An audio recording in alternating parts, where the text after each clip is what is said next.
మా నాన్న స్నేహితుల ద్వారా మోసపోవడం ద్వారా, ఆయన వ్యాపారంలో నష్టం కలగడం ద్వారా మెల్లిమెల్లిగా మా లైఫ్ అనేది డౌన్‌ఫాల్ రావడం స్టార్ట్ అయింది. తర్వాత మెల్లిమెల్లిగా నా నా ఫ్యామిలీ స్థితిగతులు అనేవి చాలా మారిపోయినాయి. ఫుడ్ కూడా చాలా ఇబ్బంది పడేవాళ్ళము.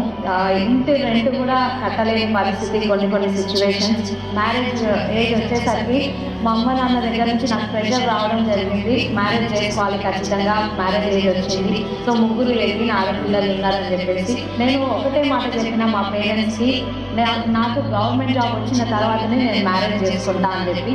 అలా వెళ్ళే ప్రాసెస్‌లో ఇంకా గవర్నమెంట్ నుంచి నోటిఫికేషన్స్ రాకుంటుండే ఏదైనా ఒక ప్రైవేట్ జాబ్ చేసుకోవాలి అన్న క్రమంలో నేను డిగ్రీ చదివేటప్పుడు ఇంటర్ స్టూడెంట్స్‌కి ట్యూటర్‌గా వెళ్ళేదాన్ని.